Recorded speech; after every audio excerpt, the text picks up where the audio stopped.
안녕하세요. 여러분 반갑습니다. 호호 안쌤입니다. 자, 우리가 오래간만에 이렇게 만나게 되죠. 시간이 좀 많이 지났는데도 기다려주시는 여러분들 때문에 제가 집에 도착하자마자 이렇게 여러분들과 함께 만나려고 노력을 했습니다. 업무도 많고 일도 많아서 여러분들하고 만날 수가 없을 줄 알았는데 또 기다려주시는 분들이 계셔서 또 이렇게 만날 수 있게 돼서 참 감사하고 또 자주 못 만나게 된 것에 대해서 너무 죄송스럽게 생각합니다. 자, 시작하기 전에 제가 여러분들께 여러 가지 이야기들을 많이 들었어요. 어떤 이야기를 들었냐면 유보통합이 되는데 과연 유아 임용 티오는 늘어날까요? 라는 질문도 많이 받았고요. 그리고 우리 학생들이 어떤 이야기를 많이 하냐면 올해는 과연 티오가 많을까요? 적을까요? 적으면 전 공부 안 할래요. 라고 하는 분들도 많이 계셨습니다. 그런데 제 생각에는요. 지금 제 강의를 듣고 계신 분들이라면 분명 초수가 아닐 거라 생각이 들어요. 초수인 선생님들도 도전하면 될 수 있지만 2년, 3년, 4년, 5년, 6년 하신 선생님들이시라면 그 자리가 TO의 자리가 10자리가 나오더라도 그 자리는 바로 선생님들의 자리가 될 수 있습니다. 그러니까 희망을 가지고 최선을 다하시면 좋을 것 같아요. 하지만 제가 많은 우리 학생들이나 주위의 선생님들한테 추천해 드리는 것은 여기에 너무 공부에만 맹목적으로 하기보다는 저는 하루에 2시간이든 3시간이든 여러분들이 아르바이트를 하면서 그러니까 계속 공부만 하다 보면은요. 이게 힘들어요. 나는 아무것도 아니고 자존감이 낮아진다는 거예요. 나는 아무것도 할 수 없는 사람이구나. 그런데 2시간이든 3시간이든 공부에 방해받지 않을 정도로 아니면 어떤 선생님은 1시간이라도 좋아요. 그런 일을 하다 보면 일을 하면서 어떤 생산성이 있잖아요. 내가 일을 하고 나서 대가를 받기도 하고 그게 금액이 작든 적든 크든 많든 대가를 받기도 하고 그 대가를 통해서 나는 생산하는 사람이야. 난 역시 가치로운 사람이야 라고 여러분들이 낮아진 자존감을 회복시킬 수 있는 방법이 될 것이라 생각이 듭니다. 여러분들 힘내세요. 할 수 있어요. 그리고 현장에서 여러분들이 가서 할 일이 정말 너무나도 많이 있습니다. 물론 유보통합이 지금은 잠깐 주춤 상태에 있는 건 사실이에요. 적극적으로 뭔가의 어떤 계획이 있다기보다는 글쎄요. 계획이라기보다는 지금 현재로는 보육부에 있는 모든 것들을 교육부로 이관시키는 것에 초점을 맞춰져 있는 것이고요. 그리고 유아가 없으니까 앞으로 아이들이 없으니까 교사가 당연히 뽑지 않겠죠 라고 하시는 분도 계시지만 글쎄요. 제 생각에는 여러 가지 방법으로 또 교사의 티오가 뭐 당장 올해가 아닐지라도 티오가 나기는 날 것 같아요. 유학유아의 어떤 교육의 질을 향상시키지 않으면 이제 앞으로는 출산을 하지 않거든요. 그러다 보면 이제 방과후 선생님도 어찌 보면 또 임용을 볼 수도 있고 그게 아니더라도 유아의 수가 교사 대 유아의 수가 외국 같은 경우는 뭐 1대 8 이런 나라들도 많이 있잖아요. 레지오 같은 경우는 뭐 1대 5인 나라들도 있거든요. 그런 나라들을 고려해 보았을 때 우리에게 또 다른 희망이 있을 수도 있으니까 여러분들 힘내시고요. 한 자리를 뽑더라도 그 자리가 바로 내 자리야 라는 생각을 하시면서 여러분들이 공부를 하셨으면 좋겠습니다. 자, 여러분 오늘도 제 강의를 기다리면서 최선을 다하려고 노력하시는 여러분들을 너무너무 제가 응원하고 또 여러분들이 현장에 가서 기쁜 소식을 저와 함께 나눌 수 있는 그날이 오기를 저도 기도하겠습니다. 자, 오늘은요. 제가 올해 확실히 알게 됐어요. 어떤 걸 알게 됐냐면 제가 중간에 이제 강의를 하면서 어디까지 강의를 했지 하고 이렇게 봤는데 학자들 우리 언어 교육의 잘 논 거라든지 아니면은 뭐 맥코비라든지 이런 학자들 있잖아요. 학자들이 앞으로 나오지 않을 거라는 것을 저 개인적으로는 이제 알게 된 것 같아요. 그래서 여러분들께 모든 과정을 이제 또 많은 학자들이 남기는 남았는데 스킵하고 오늘은 언어 교육 접근법으로 바로 들어가도록 하겠습니다. 자, 준비가 되셨죠? 자, 언어교육 접근법. 언어교육 접근법에는요, 크게 우리는 발음 중심, 자, 그리고 여기에 반대되는 게요, 의미 중심. 의미 중심은요, 총체적이라는 말을 쓰기도 해요. 자, 이 뒷말은요, 발음 중심, 언어교육 접근법도 맞는 거고요. 발음 중심, 접근법도 맞는 말입니다. 이렇게 별거 아닌 것을 많이 고민하면서 길게 외우지 마세요. 발음 중심 접근법 맞습니다. 짧게 쉽게 외우는 것이 더 중요한 것 같아요. 제가 시험을 문제를 보았지만 여러분들 보세요. 어려운 문제는요, 다 같이 틀려도 됩니다. 쉬운 거에서 실수하면 그건 합격의 가능성이 멀어지는 거예요. 그래서 쉬운 거를 맥락을 꽉 잡고 가시고 절대 놓치지 않고 쉬운 거를 정말 이해를 잘하고 가시면 될 것 같아요. 자, 그렇다면 의미 중심 접근법, 총체적 접근법 같은 말입니다. 발음 중심이랑 의미 중심을 이렇게 상반되게 적은 이유는요. 내용이 정말 달라요. 발음 중심 접근법의 학자들도 주장하는 것이 있고 의미 중심 접근법을 주장하는 학자들은 정반대의 학자들이 정반대의 내용을 주장하고 있습니다. 이 가운데 자, 균형적 접근법이 있어요. 이 균형적 접근법에 있는 학자들은요, 뭐라 그러냐면, 야, 발음중심 접근법 학자들아, 의미중심 접근법의 학자들아, 너희는 너무나 극단적이야.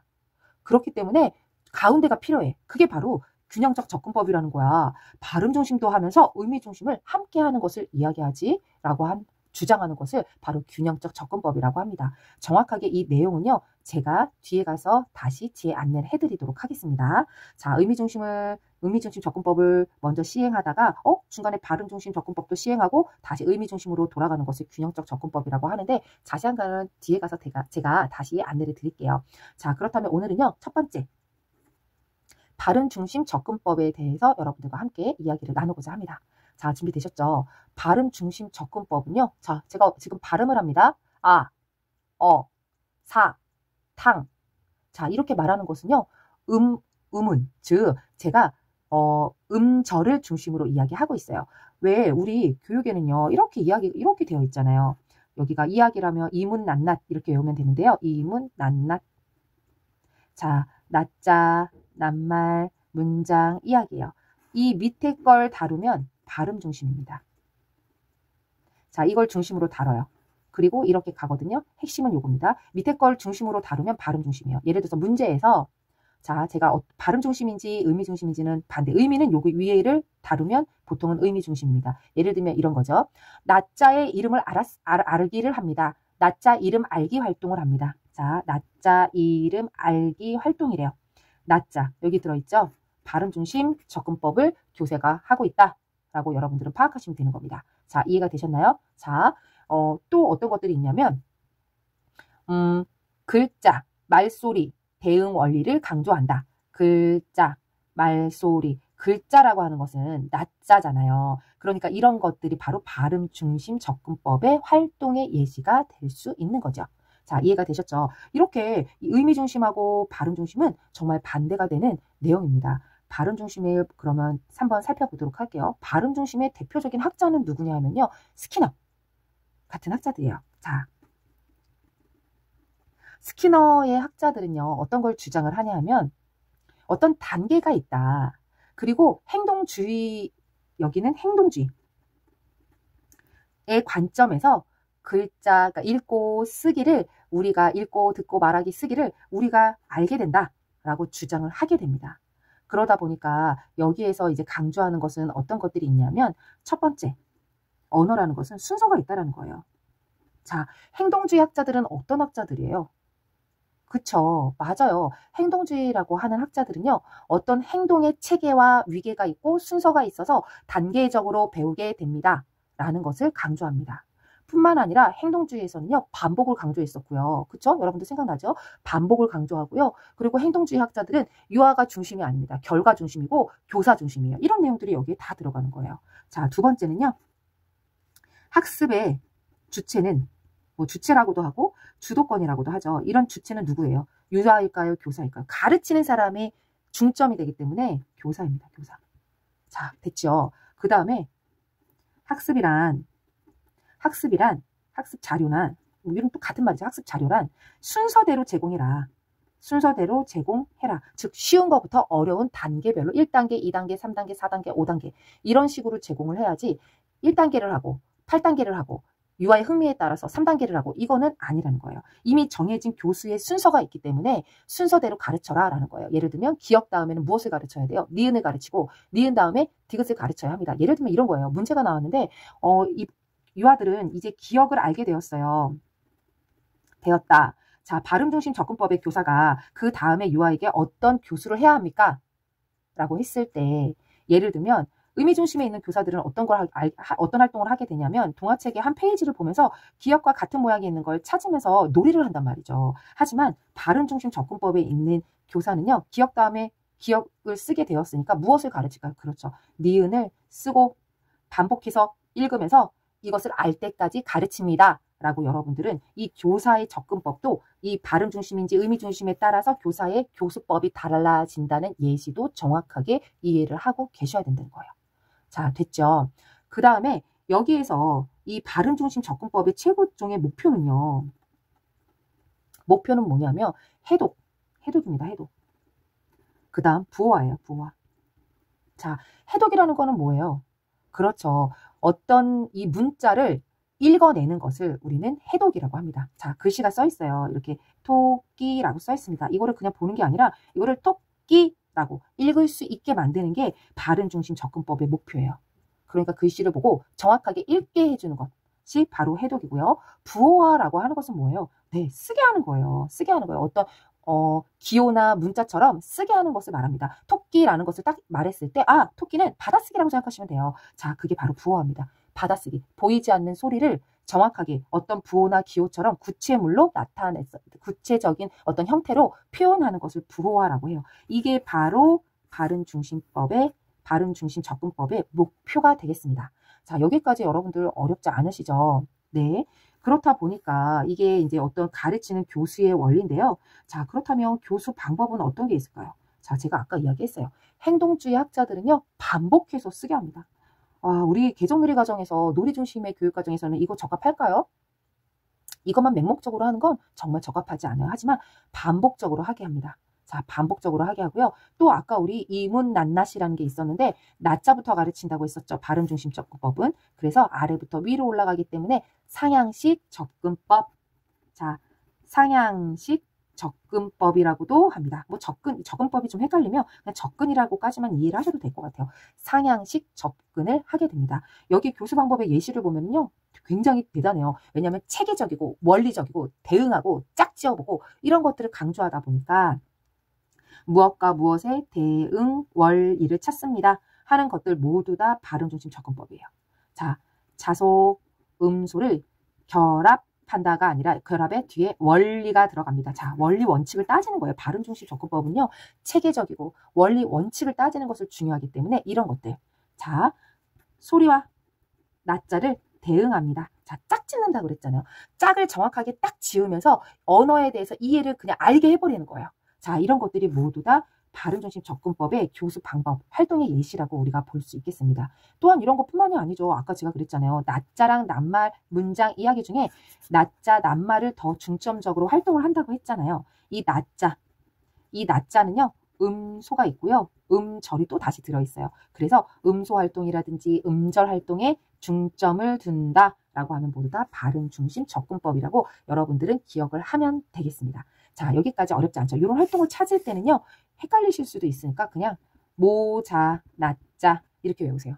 그러면 문제에 나올 때 낮자를 다루거나 자음과 모음을 다루거나 대응을 다루거나 할 때 모두 다 여기에 들어간다고 생각하시면 되겠습니다. 자, 대응, 체계적인 거, 짝짓기, 그 다음에 무슨 원리 다 발음중심 접근법인 것입니다. 자, 이런 발음중심 접근법은요. 제가 아까도 말씀드렸지만 발음중심 접근법이라고 다 나쁜 건 아니에요. 의미중심 접근법이라고 다 나쁜 건 아닙니다.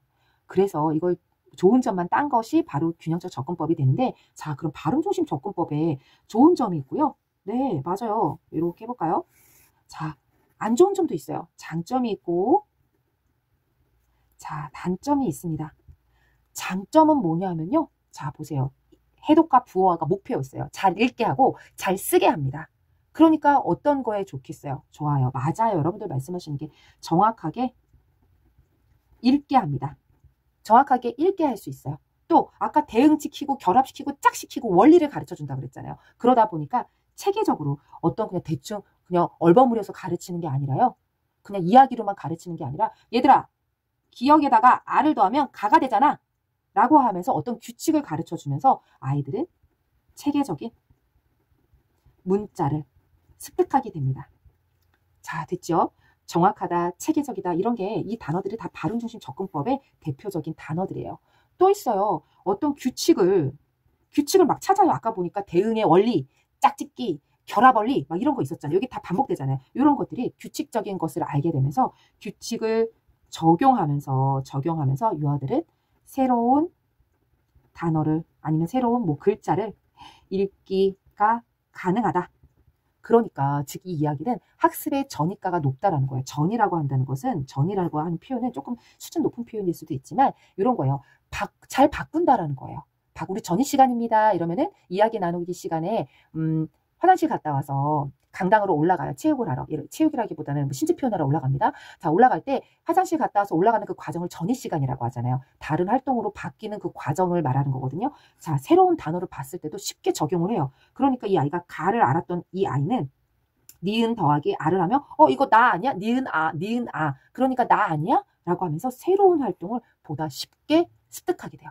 그래서 새로운 단어를 봐도 나 몰라요. 라고 하는 것이 아니라 선생님 이거 혹시요. 니은 아니까 니은아, 니은아, 나 아니에요? 나 같아요. 라고 말을 한답니다. 이런 것들이 장점이 될 수 있는 거예요. 하지만 단점도 있습니다. 자, 아까 이 발음중심 접근법은요. 반복해서 가르칩니다. 알 때까지 가르칩니다 했어요. 유아들이 반복해서 같은 노래를 30번, 40번 하루에 부른다고 생각해 보세요. 새 노래를 배울 때. 제가 대학 설계 있을 때 이제 항상 저도 딜레마였거든요. 새 노래를 부를 때 몇 번까지 저한테 지적을 하시는 거예요. 제가 초임 때. 이제 저희 고경역자 대학 부속에 계셨던 고경역자 선생님께서 그런 말씀하세요. 선생님, 하루에 새 노래를 부를 때 몇 번이나 부르는 거예요. 이렇게 하면 아이들이 지겨워서 이 노래에 흥미가 없어져요. 라고 말씀하시는 거예요. 그래서 그 다음번에 새 노래 수업을 하는데 제가 막 계속 딜레마인 거죠. 그러면은 새 노래를 한번 들려줬어요. 들려주는 거는 뭐 불러보는 건 아니니까. 그 다음에 뭐 멜로디만 쳐줬어요. 자, 이것도 뭐 아이들이 부르는 건 아니니까 여기까지는 오케이. 그 다음에 한 가지 소리로 불러볼 거예요. 그랬더니 어떤 아이가 아로 불러보고 싶대요. 어떤 아이가 너로 불러보고 싶대요. 어떤 아이가 라로 불러보고 싶대요. 어떤 아이가 뭐 솔로 불러보고 싶대요. 자, 이거 이렇게 불렀어요. 그래 다음에 제가 나누어서 불렀습니다. 나누어서 한 번 불렀어요. 자, 전체를 불렀어요. 이렇게. 그랬더니 선생님이 하나, 둘, 셋, 넷, 다섯, 여섯, 일곱. 선생님 7번이나 부르셨네요. 너무 많아요. 라고 하시는 거예요. 그러니까 제가 얼마나 불러야 되는지 굉장히 딜레마더라고요. 그래서 선생님, 그러면 선생님이 몇 번을 불러야 적당한 건지 알려주세요. 라고 말씀을 제가 여쭤봤어요. 그랬더니 제가 초임 때 여쭤봤더니 대학 부속에 14년 차 되셨던 선생님이 뭐라고 말씀하시냐면 한 5번에서 6번이 적당해요. 라고 말씀을 하시더라고요. 그런데 뭐 여기서 한 번 더 부르거나 이게 뭐 그렇게 유아 흥미에 따라 더 불러볼 수도 있잖아요. 그래서 그때는 이렇게 막 뭐 정답이 있는 것처럼 이야기를 하셨지만 지금은 뭐 여러분들이 흥미에 따라 한 번 더 불러요 막 이렇게 이야기를 하면 한 번 더 부를 수도 있고 2번 더 불러봐요 이러면 부를 수도 있는데 너무 20번 30번 하면 아이들은 지겨워서 안 부릅니다. 지루해져요. 자, 단점이 바로 이거예요. 알 때까지 기억을 30번 50번 100번을 쓰게 한다면 의미 없이 그냥 그리는 단계로 머무르게 돼요. 이게 바로 흥미. 그리고 내가 이걸 왜 써야 되지? 하는 동기유발이 없어져요. 흥미가 낮아지고 동기유발이 사라집니다. 이게 바로 단점이에요. 뿐만 아니라 아이들이 반복적으로 하게 되면서 학습에 대한 관심이 낮아지게 됩니다.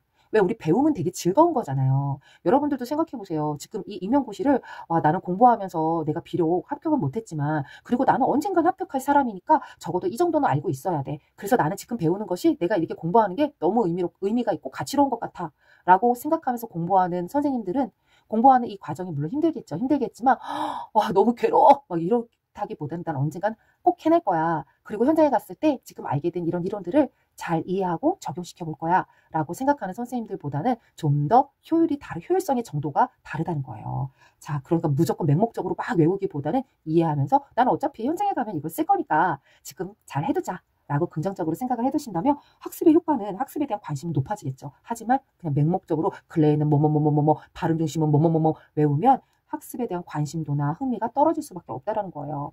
또 이게 또 단점이 또 있습니다. 정확한 것만 계속 강조를 하다 보니까 자, 의미는 모르고 읽기만 합니다. 쓰기만 합니다. 자, 제가요 이런 걸 쓰라고 했어요. 사랑 그랬더니 사랑을 씁니다. 근데 사랑은 뭐예요? 라고 물어보면 대답을 못해요. 예를 들어서 제가 현장에 있을 때 사랑은 제가 이렇게 글씨를 썼어요. 이제부터 선생님 7살이었어요. 그러니까 5세죠. 5세 유아들에게 제가 주의 집중을 하려고 화이트보드에다가 선생님이 어떤 글씨를 쓸 거예요. 혹시 친구들이 아는 글씨가 있으면 선생님한테 알려주세요. 하고 제가 이렇게 크게 이렇게 썼습니다. 그때 친구들이 사! 하고 큰 소리로 대답을 하는 거예요. 자, 그래서 제가 그 다음에 좀 어려워요 하면서 이렇게 썼어요. 라래요. 라. 그렇구나. 라면 할 때 라구나. 랄랄라 할 때 라구나 하면서 제가 자, 이거는 또 어떤 글자일까요? 하면서 제가 문제를 냈습니다. 그랬더니 랑자라는 거예요. 자, 사랑 하고 친구들이 이야기해줬습니다. 그래서 제가 이랬어요. 자, 그러면 친구들이 지금 말해준 사랑이라는 뜻은 무엇일까? 어떤 의미일까? 무엇을 사랑이라고 말할까요? 친구들은 어떻게 사랑이라는 것을 생각했는지 선생님한테 이야기해 줄 수 있을까? 그랬더니 아무도 대답을 못하는 거예요. 유아들이 읽고 쓸 수는 있지만 뭐 학습지나 뭐 부모님들에 의해서 강제적으로 뭐 했을 수도 있고 뭐 이렇게 하다 보니까 의미는 몰라. 그런데 저희 반에 잘 읽지는 못하지만 제가 이렇게 말을 해줬잖아요. 그 친구는 대답을 못했어요. 사랑했을 때 그 친구는 대답을 못했지만 사랑이란 건 무엇일까? 무엇이라고 생각해요? 했더니 읽지를 못했던 발음중심 접근법으로 접근하지 못했던 그 저희 반의 한 어린아이가 생년월일이 뒤였거든요. 뭐라 그러냐면 아껴주는 거예요. 소중하게 생각하는 거예요. 하고 이야기했단 말이죠. 의미중심 접근법에서 그 친구는 접근을 하고 있는 거예요. 자, 이렇게 하다 보니까 발음중심만 강조했던 친구들은 의미를 모르고 대답을 못합니다. 됐죠? 아까 사랑이에요 말했지만 이것은 어떤 뜻일까? 어떤 이야기, 어떨 때 우리는 사랑이라고 말할까? 선생님한테 그 어떤 뜻인지 말해줄 수 있어요? 라고 했을 때 대답 못한 친구들은 다 발음중심 접근법으로 배움을 얻은 친구들인 거예요. 단점이 뭐라고요? 의미를 모릅니다. 자, 의미를 몰라요. 자, 이것이 발음중심 접근법의 장단점이 될 수 있겠습니다. 장점은 잘 읽어요. 받아쓰기 너무 잘합니다. 하지만 정말 국어 시험을 봐서 이럴 때 이 친구들은 어떤 생각을 하게 될까요? 라고 이렇게 물어보면 쓰지를 못해요. 정답이 있는 것에 대해서는 정확하게 쓰지만 그렇지 않고 자기신의 생각을 물어보거나 그 의미는 무엇일까요? 라고 물어보면 주관식에서 대답을 쓰지 못합니다. 자, 이 장단점이에요. 옛날에 우리가 60, 70년대에 썼던 방식이 대부분 발음중심 접근법이었던 것 같아요. 반복해서 읽고 기억, 니은을 순서대로 가르치고 그쵸? 네, 그래서 이렇게 가르치다 보니까 이것을 새로운 것에 적용해서 읽으면 역시 기억, 니은 순서대로 가르친 것이 제일 좋은 학습법이었나 봐 라고 착각하게 했던 교수법입니다. 하지만 아까도 말씀드렸던 것처럼 이 발음중심 접근법이라고 해서 다 안 좋은 건 아니에요. 우리가 언어를 습득할 때는 발음중심 접근법도 필요하답니다. 하지만 맹목적으로 하는 거에는 별로 효과가 없지요. 네, 이렇게 우리가 오늘은 발음중심 접근법에 대해서 알아보았어요. 자, 어땠나요? 오늘 내용이 좀 길었죠. 하지만 오늘 여러분들이 듣는 이 수업에서 모든 것을 이해하고 모든 것을 저랑 똑같이 쓸 수 있으면서 외워두신다면 여러분들은 분명히 시험 문제에 나왔을 때 문제를 맞추실 수 있습니다. 자, 그리고 팁을 하나 드리자면요. 제가 이제 중간중간에 새로운 거 잘 접근하지 않는 것들도 가르쳐 드릴 거예요. 그런 것도 1년 정도, 1년 이상 하신 선생님들이라면 저와 함께 그 부분도 같이 외워두시면 좋을 것 같아요. 자, 문제를 낼 때요. 여러분들이 다 아는 문제도 내는데요. 틀리게 내야 되기 때문에 틀려야 되거든요. 여러분들이 100점 맞으시면 안 돼요. 그래서 구석에 있는 문제도 뽑아서 냅니다. 그런데 저는요. 너무 구석에 있는 건 여러분들한테 알려드리지 않을 거예요. 하지만 이 정도는 구석에 있지만 현장에서도 정말 많이 쓰고 있고 이 정도는 정말 중요한 것 같아 라고 한다면 여러분들에게 공유를 해드릴 테니까 저와 같이 함께 남은 시간 최선을 다해봅시다. 자, 오늘도 지금까지 제 강의를 들어주신 여러분, 또 기다리신 많은 선생님들, 또 우리 학생들 고맙습니다. 오늘 하루도 열심히 최선을 다해서 마무리하시는 여러분들을 제가 응원하겠습니다. 자, 호고 안쌤입니다. 감사합니다.